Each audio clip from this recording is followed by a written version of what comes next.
Quem me conhece sabe que há 2 anos atrás, eu enfrentei o inverno mais difícil da minha vida até hoje. Um dia antes de tudo começar, na minha leitura bíblica, Deus me deu um versículo. Eu não sabia de nada, eu não tinha ideia do que estava por vir. E na minha leitura bíblica tinha Deuteronômio 16:1, que diz: guarda o mês de Abibe, para quem não sabe, é como se fosse o nosso janeiro, é o primeiro mês do ano. Guarda o mês de Abibe e celebra a Páscoa do Senhor, teu Deus. Porque no mês de Abibe, o Senhor teu Deus te tirou do Egito de noite. E essa palavra, de noite, ficou incrustada no meu coração. Eu fiquei pensando, o que seria naquela época, que não tinha eletricidade, que não tinha... O que é Deus tirou o povo de Israel do Egito de noite? Não foi de dia. Não foi quando tudo estava bem. Foi depois, inclusive foi depois da Páscoa, que teve toda a questão dos primogênitos, a separação entre o povo de Israel e os egípcios. Foi tenebrosa aquela noite, assustadora. E Deus diz, né? Sai. E foi durante a noite. E aquilo me guardou, e aquilo me impactou. E pensei, não importa quão escuro esteja o meu dia, Deus me tirou do Egito, do meu Egito. E aquilo ficou no meu coração. No dia seguinte, de manhã eu levei meu filho na escola e eu percebi que já há alguns dias a minha filha Esther não estava bem, muito animadinha. E eu liguei para a pediatra. E ela pediu para eu ir no consultório. E ela fez um encaixe. Quando ela escutou o pulmãozinho da Esther, ela falou assim, eu não estou escutando nada. Na minha santa ignorância, eu achei que o nada era que ela não tinha nada. Eu jamais imaginei o que estava por vir.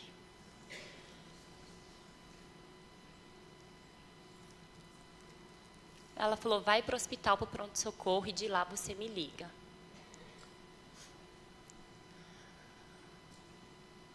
Deixei as coisas organizadas em casa rapidamente. Fui para o hospital. Ela fez o exame, o raio-x. E aí a médica disse assim para mim, internação imediatamente. E ela foi para a sala de emergência da UTI. Naquele momento, eu lembro de ter perdido as forças dos meus joelhos. Já colocaram ela na maca, já colocaram oxigenação, já colocaram um monte de coisa nela. Eu tenho muito a agradecer a todas as pessoas que o Senhor colocou no processo. A doutora Ana, que é a médica da Esther, apareceu no hospital logo em seguida, já foi me ajudar. Nós esperamos, não tinha vagas, nós esperamos, isso era perto do meio-dia, eu sei que nós fomos entrar realmente no quarto, era meia-noite. E eu não posso reclamar, irmãs, só tinha vaga para minha filha naquele dia, porque era inauguração da ala pediátrica nova do hospital. Minha filha foi a primeira paciente daquele quarto. Tem carinho maior de Deus, mesmo no inverno? Eu me lembro de entrar no quarto e uma voz muito clara no meu interior dizendo assim, me louve até o final. Irmãs, eu não sabia o que aquilo significava. Eu sabia que era num contexto, porque eu tinha lido um livro um tempo antes. E aquilo tinha ficado no meu coração. Eu sabia que estava relacionado à experiência daquele livro. Mas eu não tinha ideia do que estava por vir. Mas uma coisa eu tive: temor. Então eu ajoelhei e falei: Senhor, eu não sei o que está por vir, mas eu não quero murmurar. Me ajude a louvar até o final. Eu lembro que naqueles 3 primeiros dias, eu fui assim atropelada por informações e por procedimentos.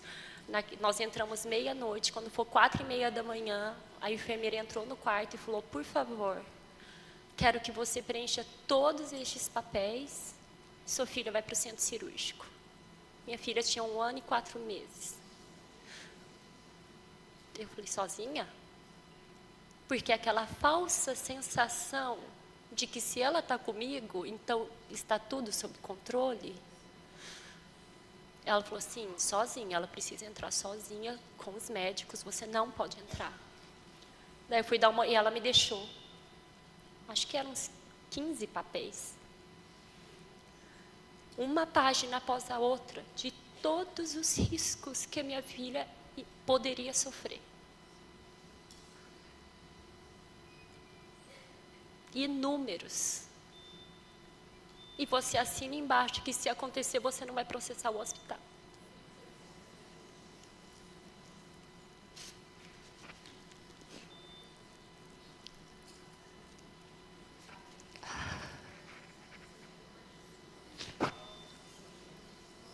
A sensação de impotência era tão grande.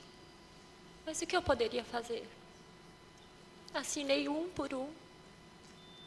Preenchi, ajoelhei e fui orar: Senhor, eu não posso entrar naquele centro cirúrgico, mas o Senhor pode. Amém. Protege a Esther, cuida dela. Logo eles a levaram. E eu me lembro de ter ficado sem forças, ter me ajoelhado, eu levei ela até a porta do centro cirúrgico, voltei para o quarto.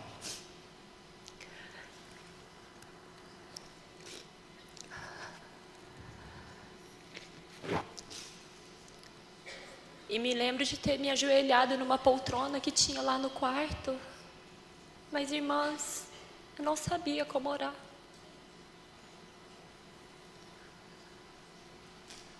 Às vezes, a situação é tão assim, que a gente não tem palavras. A gente quer entregar para Deus, mas a gente não sabe nem como começar a orar. A dor é tão grande.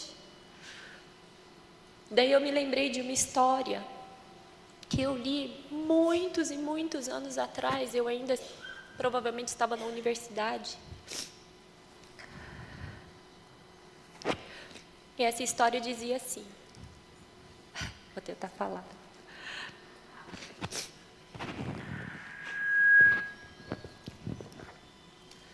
Moody conta a história de um menino criado em um orfanato inglês. Aquele menino nunca aprendera a ler ou escrever, e tudo que sabia era o alfabeto. Um dia, o pregador itinerante visitou as crianças e disse que se estivessem com problemas, deveriam orar a Deus e Deus as atenderia.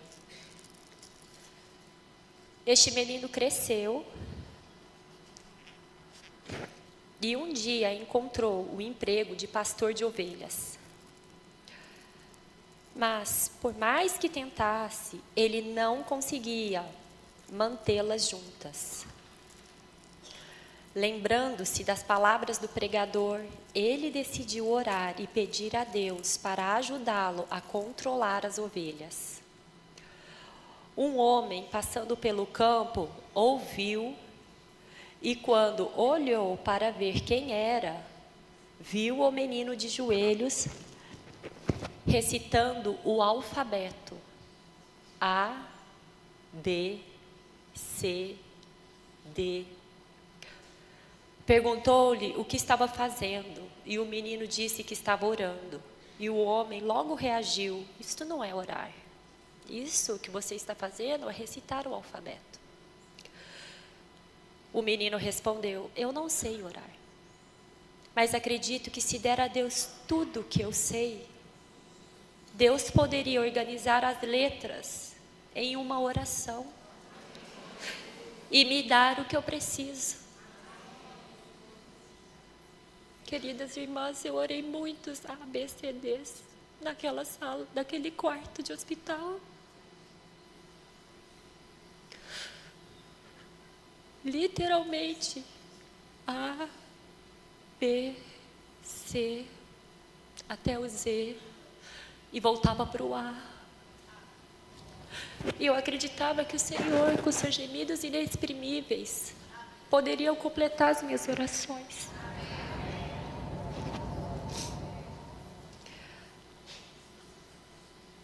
Logo que ela voltou do centro cirúrgico, aqui do lado direito do pulmão dela, tinha um cano saindo dela, que era o dreno. E a cor da pus que saía era marrom, quase preto. E era tão denso que entupia esse caninho, esse dreno. Depois de 3 dias, nem 3 dias, talvez 2 dias, no segundo dia ela teve que entrar no centro cirúrgico de novo, porque viram que o dreno não estava fazendo efeito. E teve que colocar de novo. E o cano que colocaram era um cano cerca de 1 centímetro de diâmetro, no pulmãozinho dela, para que pudesse sair tudo que estava fazendo mal. O inverno é assim, sabe, gente? Dói, tem que ter cirurgia às vezes, mas Deus tem que tirar tudo que está nos matando.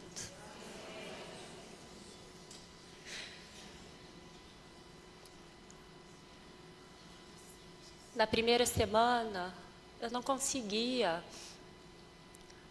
sentar e orar direito. Mas os hinos me acalmaram muito. E eu cantava muitos e muitos e muitos hinos no quarto. Alguns muito conhecidos, como Não é minha graça que basta. Ou alguns cânticos de criança, como Meu barco é pequeno, grande é o mar, Jesus segura a minha mão. Ele é meu piloto. E tudo vai bem, até a chegada. Cantei muitas e muitas vezes. Mas uma coisa era certa naquela primeira semana.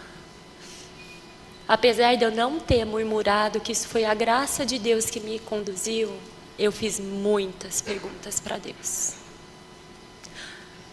Eu questionei como é que ele podia ter pedido para Abraão, o filho dele. Eu falei, Deus, você não tem ideia do que você pediu para Abraão. Audaciosa, né? Eu falei, Deus, você não está entendendo o que é ser homem.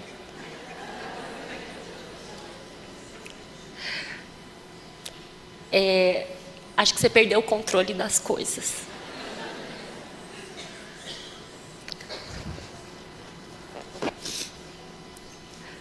E naquela primeira semana, eu também fugi das minhas orações, aquelas verdadeiras orações.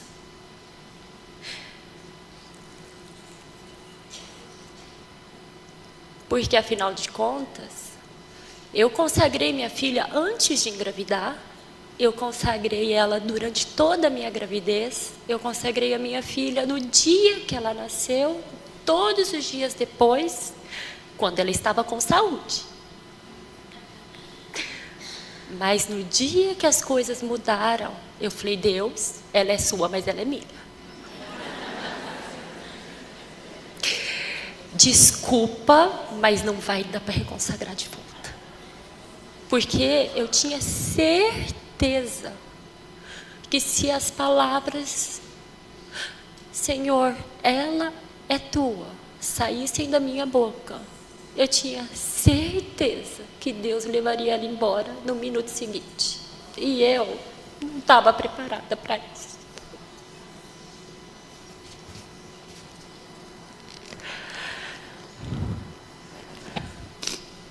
O medo, o pânico, o pavor, e aquilo foi crescendo dentro de mim de tal maneira que eu comecei a estender isso. Então eu começava a pensar, meu filho está na escola, meu Deus, ele vai cair lá do parquinho, vai bater cabeça. Ai, meu marido está indo de carro, aí ele vai ter um acidente, meu Deus. E aquilo foi crescendo. E outras coisas da minha vida que estavam bem, que o Senhor estava cuidando, eu comecei a entrar em pânico.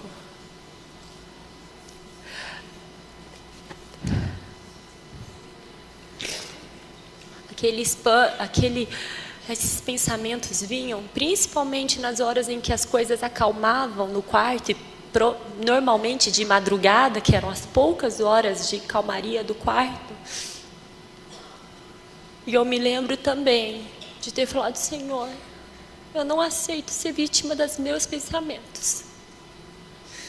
Então eu orava e lia aquele Salmo de 121 que diz assim: eleva os olhos para os montes, de onde virá o meu socorro? O meu socorro vem do Senhor que fez os céus e a terra. Ele não permitirá que os teus pés vacilem. Mas eu orava assim, Senhor, você não permitirá que os pés da Esther vacilem. Não dormita aquele que guarda a Esther. É certo que não dormita, nem dorme o guarda da Esther. O Senhor é quem guarda a Esther. E assim eu orava e lia. Aí terminava o da Esther, eu punha o nome do Gabriel. E terminava do Gabriel, eu punha o nome do Rafael. E isso acalmava meu coração. De novo, o que acalmava meu coração era a palavra de Deus. Eu sabia que Deus queria me purificar, mas eu não tinha ideia do que Ele queria me purificar naquele momento. E eu me lembro que meu avô dizia que nós, na vida, temos uma cota de lições. E assim como na escola, quando nós não passamos nas nossas provas, a prova vem de novo. Porque Deus quer alcançar algo em nós. Já percebeu, às vezes, quando as coisas se repetem, e aí vem de novo, passa uma fase de calmaria, e vem a mesma pessoa, a mesma situação, e de novo, é porque nós não aprendemos. E Deus, infelizmente, precisa dar aquela prova de novo. E aí eu ajoelhei e falei, Senhor, eu aceito, se for disciplina, se for para crescimento, não sei para o que é, para me purificar, eu aceito. Mas é o seguinte, eu vou ficar nesse quarto de hospital, ou nesse tempo aqui, quantos dias o Senhor quiser, mas eu não aceito ficar aqui mais nenhum minuto, porque eu não me dobrei a você. Eu não aceito ficar nesse quarto nem mais um minuto, porque eu não me dispus a me dobrar ao Senhor. Mas me ajuda, porque eu não sei do que realmente o Senhor quer me purificar. Me ilumina. Avance em mim. E foram muitos dias fugindo de Deus. Muitos dias.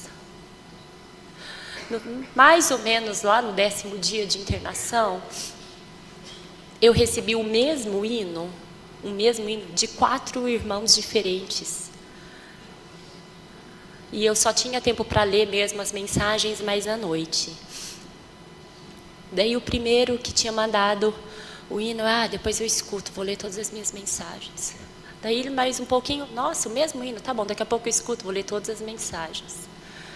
Bom, no quarto eu falei, não, tá bom Deus, eu vou escutar agora, vou ler as mensagens depois. Mas esse hino mudou muita coisa na minha vida e trouxe muita luz. Esse hino dizia que Deus é Deus. Se Ele faz, Ele é Deus. Se Ele não faz, Ele também é Deus. Se Ele cura, Ele é Deus. Mas se Ele não curar, Ele também é Deus. Ele é Deus em qualquer circunstância.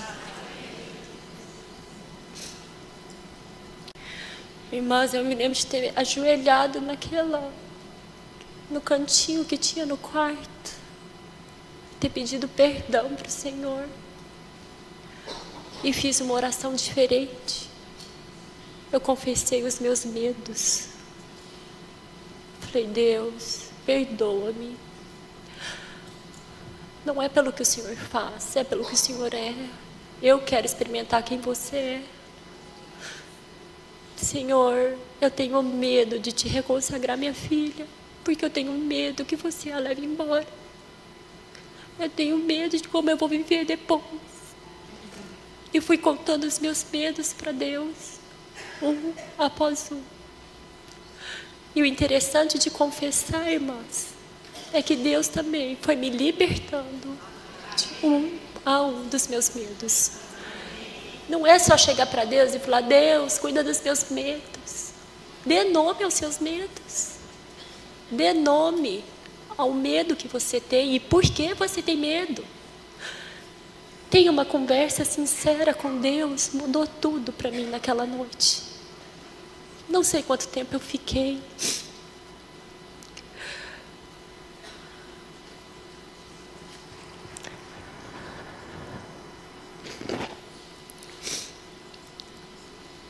E o Senhor me falou naquela noite que mesmo que eu fugisse dele, Ele é Deus e Ele faria o que Ele quisesse. Mas que eu tinha uma decisão nas minhas mãos. Se eu queria ou não ser transformada através do que Ele iria fazer. Porque eu não poderia mudar o que Ele queria. Mas eu podia mudar como eu sairia da situação. A nossa decisão não libera poder nenhum, mas a nossa decisão dá permissão para quem tem o poder fazer todas as coisas.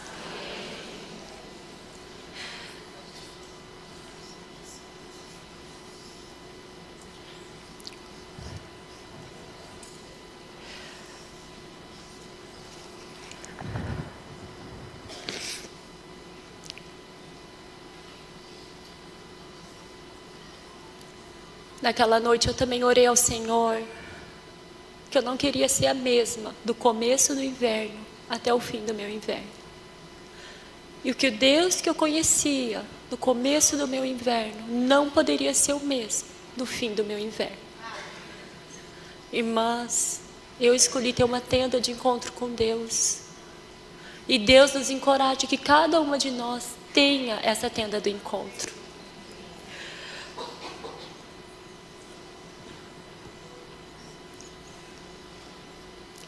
Logo depois, alguns dias depois, nós teoricamente estávamos caminhando para o fim do tratamento, no 14º dia, que é assim: se você toma esse remédio por 15 dias e não tem febre, você caminha para a última semana do tratamento. No 14º dia, a doutora Ana passou pelo quarto, viu a Esther estava ótima.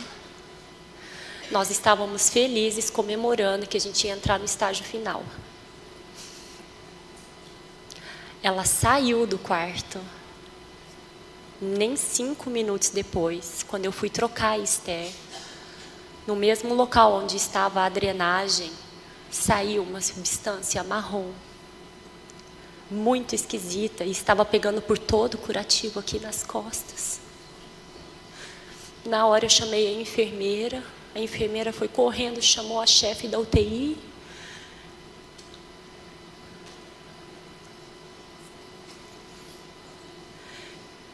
E naquela mesma noite a Esther teve que voltar para o centro cirúrgico. Ela teve febre. E tiveram que fazer um novo procedimento nela. E a febre zerou toda a contagem. Era como se não tivesse tido tratamento nenhum. E eu me lembro de ter ido ao céu, ao inferno em 5 minutos. Porque quando a doutora Ana estava saindo do quarto, eu estava radiante. E quando eu voltei ao quarto, eu já estava desesperada.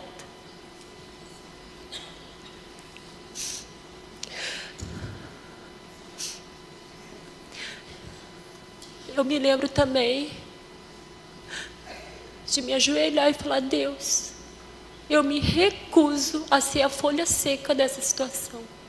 Eu não sou a folha que caiu da árvore. Eu sou a árvore com raiz. Eu não posso ser vítima das circunstâncias e das notícias que me rodeiam. Eu me recuso a viver assim. Eu tenho um Senhor. Eu tenho pai, mas vivo como órfã. Naquela noite, eu orei ao Senhor que me desse a experiência de sentir paz, independente das circunstâncias. E Ele me fez lembrar de 2 versículos. Salmos 1:3, que diz: Ele é como árvore plantada junto à corrente das águas, que no devido tempo dá o seu fruto, e cuja folhagem não murcha, e tudo quanto ele faz será bem sucedido. É como árvore plantada.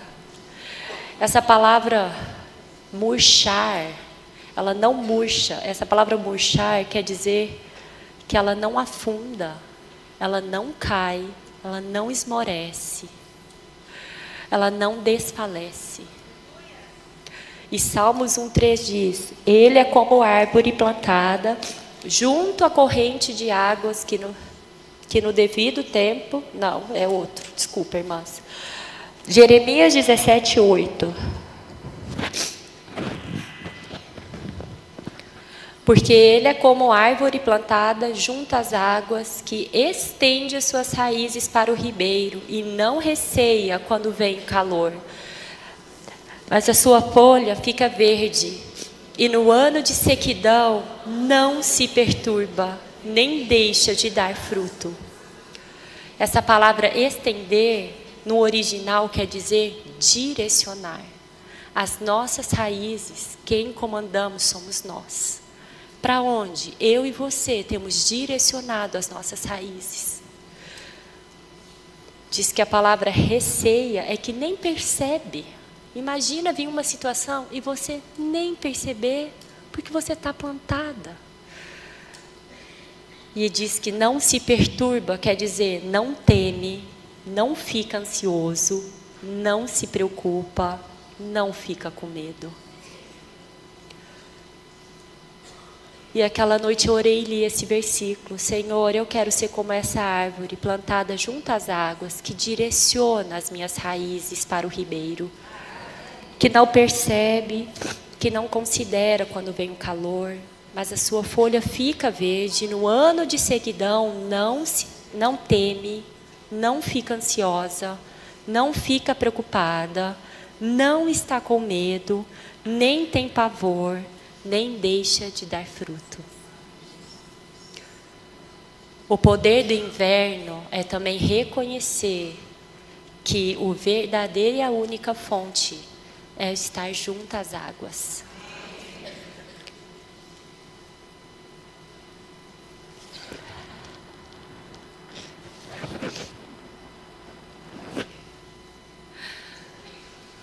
Oh, Senhor Jesus. Durante meu período no hospital, eu li alguns livros também. No meu pouco tempo de folga, quando a Esther dormia, à luz da lanterna, porque eu desligava a luz do quarto. E eu me lembro de ter lido um capítulo que falava sobre quebrantamento. Que muitas vezes nós queremos que Deus trabalhe em nós, mas nós não aceitamos quando Ele quer vir nos destruir e moldar de novo. Deus não quer pequenas rachaduras em nós. Deus quer destruir tudo e fazer um novo. Se vai ser igual ao formato original, se vai ser maior ou menor, é prerrogativa dele. E isso ficou no meu interior. Eu falei, Senhor, eu quero sair do hospital diferente. Não quero ser a mesma Priscila que entrou. E durante as orações, o Senhor também me fez tocar no amor de Deus.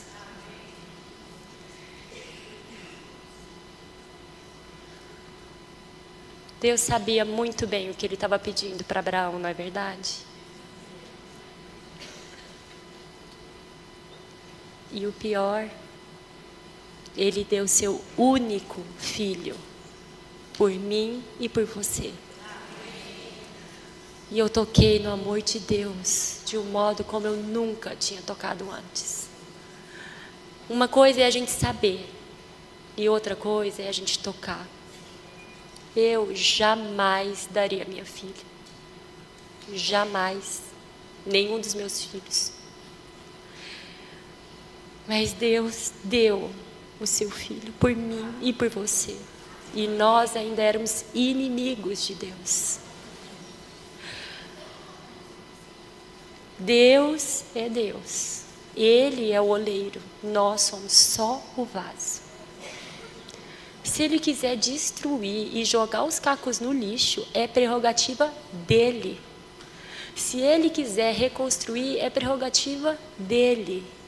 O inverno é para que a gente tenha esse encontro com Deus e nós saiamos mudadas.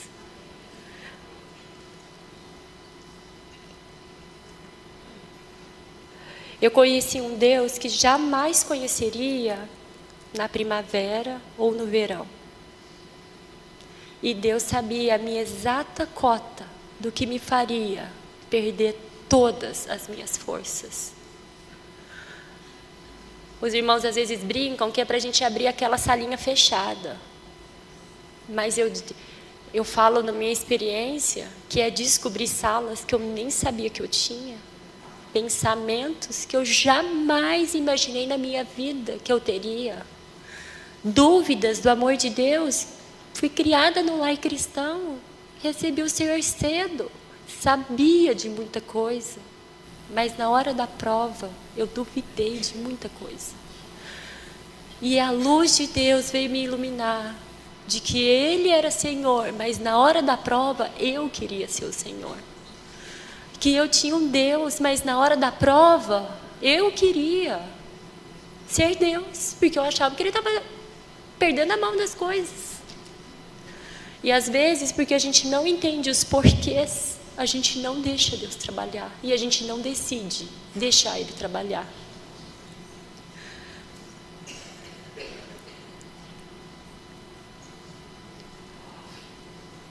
Mas sabe o que acontece nesses encontros? Deus muda você e me muda. E quando nós tocamos no amor de Deus, tudo muda de perspectiva. Mostra quanto Deus é magnânimo e quanto eu sou pequena. E Ele te marca de tal modo que muda o seu modo de fazer as coisas, o seu modo de pensar, o seu modo de ver, como está em Êxodo 18, 8 e 9, que diz: naquele mesmo dia contarás a teu filho dizendo: é isto pelo que o Senhor me fez quando saí do Egito, e será como sinal na tua mão, por memorial entre teus olhos, para que a lei do Senhor esteja na tua boca, pois com mão forte o Senhor te tirou do Egito. É a tua mão que tem que ser marcada, é a minha mão que tem que ser marcada, é entre os teus olhos e entre os meus olhos, na tua boca e na minha boca.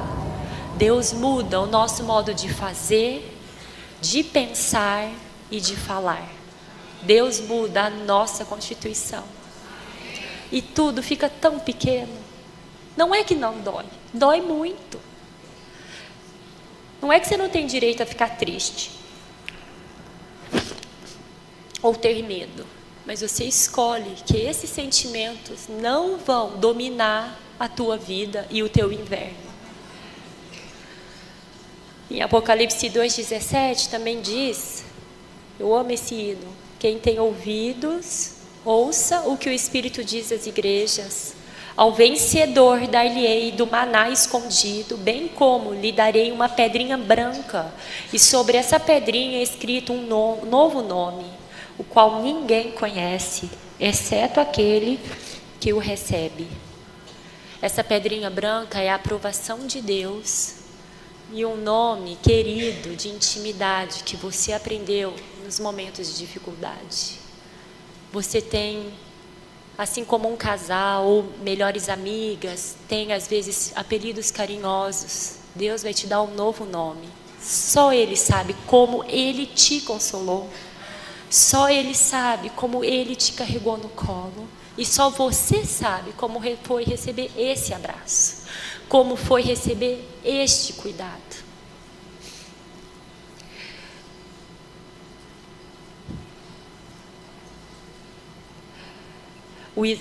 E o interessante também do inverno é que ele expõe o que realmente foi validado em nós ou não. A Esther, ela tinha tomado as vacinas, ela estava em dias com as vacinas, com a primeira dose e com os reforços, mas ela não tinha sido completamente imunizada, e foi por isso que ela pegou a doença. Eu nunca imaginei que uma pneumonia poderia ser o que foi. Para mim, pneumonia era aquele negócio, você vai, fica no hospital, faz umas inalações a mais, uma injeção, toma um remedinho. Eu nunca imaginei que iriam colocar um cano no pulmão da minha filha. Eu nunca imaginei que o catarro podia ter a cor de morte. Mas isso é porque nós não conhecemos todas as coisas, mas nós cremos e temos um Deus que conhece todas as coisas. No exame final, depois da alta, o Senhor, graças a Deus, antes até da alta, no penúltimo dia, uma nova doutora veio, ela seria a acompanhante da Esther, porque foram 9 meses do processo, mas nós tivemos alta do hospital e depois 8 meses de acompanhamento médico. Ela ficou em quarentena, tinha muitos exames que ainda precisavam fazer. No último exame dela, que seria o decisivo para saber se ela poderia ter alta médica ou não, eu levei ela para fazer um exame no laboratório e teriam que tirar dela 22 frasquinhos de sangue. Mas era para o bem. Ela já tinha feito um exame anterior que tinha dado algumas alterações logo que saiu do hospital, que também tinha sido 20 e poucos frasquinhos. Mas esse último, eu lembro que me marcou profundamente. Porque apesar de serem 22 frasquinhos, se nós cooperamos, quando a gente tem uma certa maturidade e a gente fica bem quietinha, leva uns 10 minutos, mas acaba.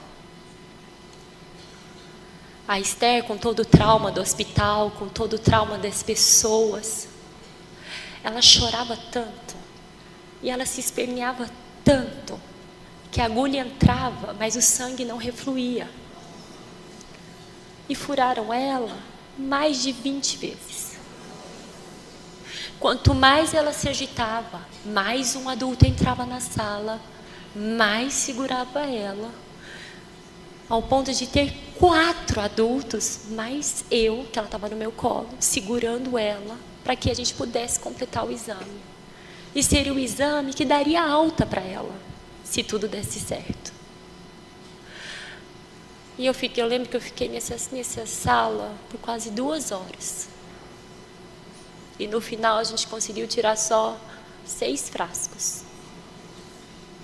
E até as enfermeiras falaram, não, a gente vai conversar com o laboratório, a gente vai dar um jeito e ela vai fazer todos os exames que ela tinha que fazer, porque eram 22 frasquinhos, mas eram assim, mais de 40 exames.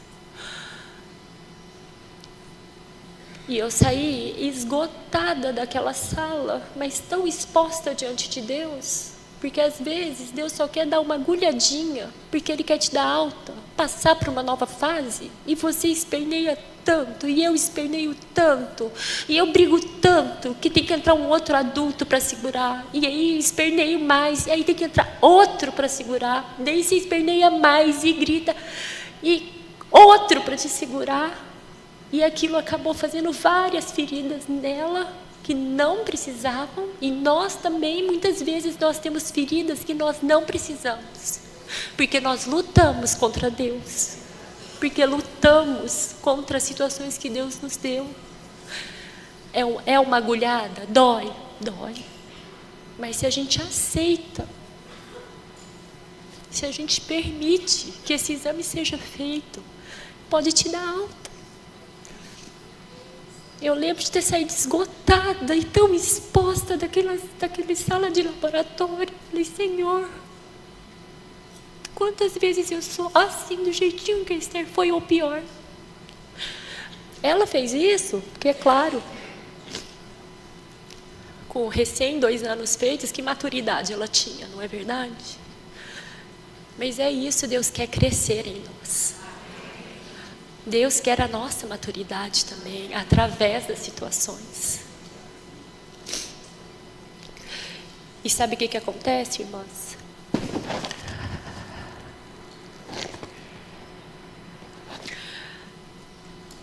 Quando nós escolhemos agarrar-se às promessas de Deus,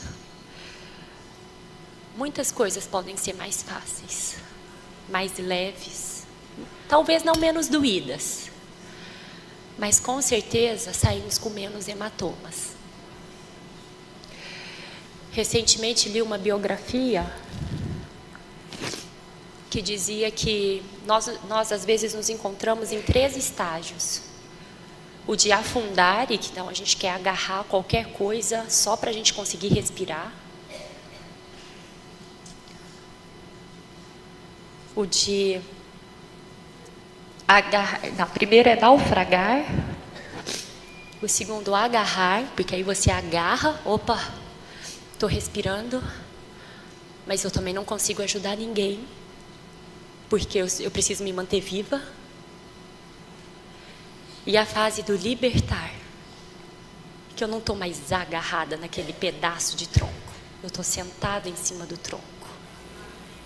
Deus quer alcançar essa libertação em nós, para que também possamos estender as nossas mãos e ajudar a outras. Enquanto nós estamos agarradas, tentando sobreviver, nós ainda estamos num processo individual. Todas nós temos essas fases. Viva cada uma delas, mas não pare até que Deus liberte. Não desista, só, ufa, passou meu dia, sobrevivi a esse dia.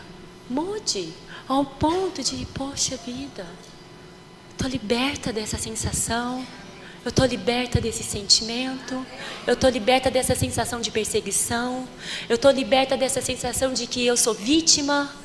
Irmãs, vamos experimentar a libertação do Senhor. Tudo é para o nosso amor. Ele fez a maior prova de amor que esse universo poderia ter, dando o Filho dele por nós. Que tal darmos também o mesmo passo?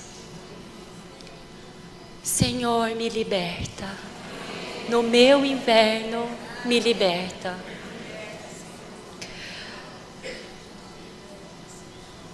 E aí, sabe o que acontece?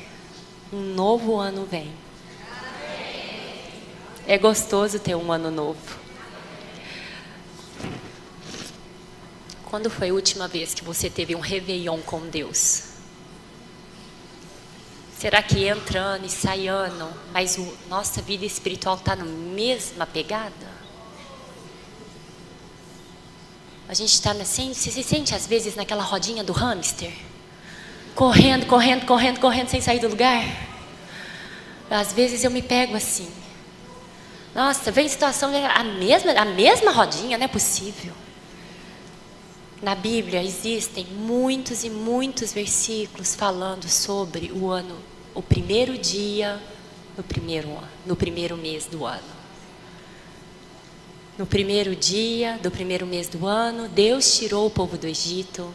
No primeiro dia do primeiro ano, Deus estabeleceu a santificação do templo. No primeiro dia do primeiro ano, Deus mandou purificar e santificar o templo, levantar o tabernáculo, partir da Babilônia. São todos versículos baseados em primeiro dia do primeiro mês do ano. Queridas irmãs, Deus quer ter conosco primeiros dias de primeiros meses do ano. Um 1º de janeiro na nossa vida com Deus. Não importa quantos anos a gente esteja, vem o inverno, para purificar. As feridas mostram o nosso interior, as feridas mostram os nossos reais sentimentos, quem nós realmente somos. Mas uma coisa que é o primeiro dia do ano, comemora uma nova fase com Deus, com crescimento.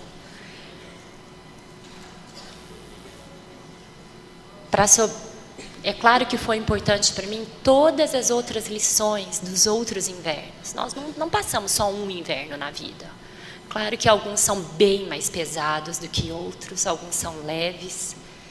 Mas o importante é que a cada inverno a gente tenha um encontro com Deus.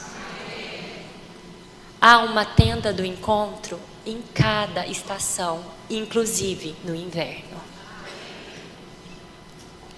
Novos ciclos virão, coisas boas, a primavera chega. E quero encerrar com 2 Coríntios 4:7, que diz: temos, porém, este tesouro em vasos de barro, para que a excelência do poder seja de Deus e não de nós. O inverno nos ensina quem é o vaso de barro e quem é Deus.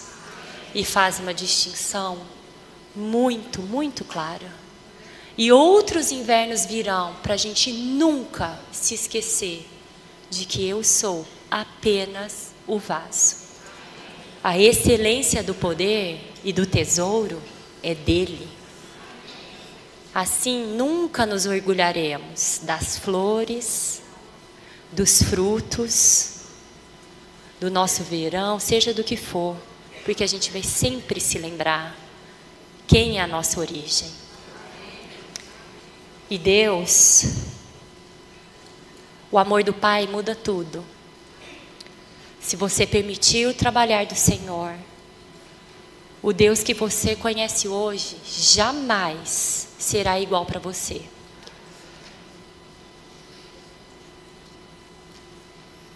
Os seus encontros lhe darão uma nova intimidade com Deus, um novo nome, uma fé mais pura e um novo ano. Pessoas que já passaram por muitas e muitas provações, eu tenho lido muitas biografias de grandes homens de Deus, e uma coisa é certa dentre eles: apesar de ninguém pedir as situações difíceis, os que realmente se encontraram com Deus não gostariam nunca de voltarem a ser quem eram antes. Irmãs, que nós nunca sejamos dia após dia a mesma pessoa. Dentro da sua experiência do seu inverno, ano após ano, tenha novas memórias e novas experiências com Deus, novos encontros, novos nomes que ninguém conhece. Somente Deus e você. Tenha novos encontros com Deus.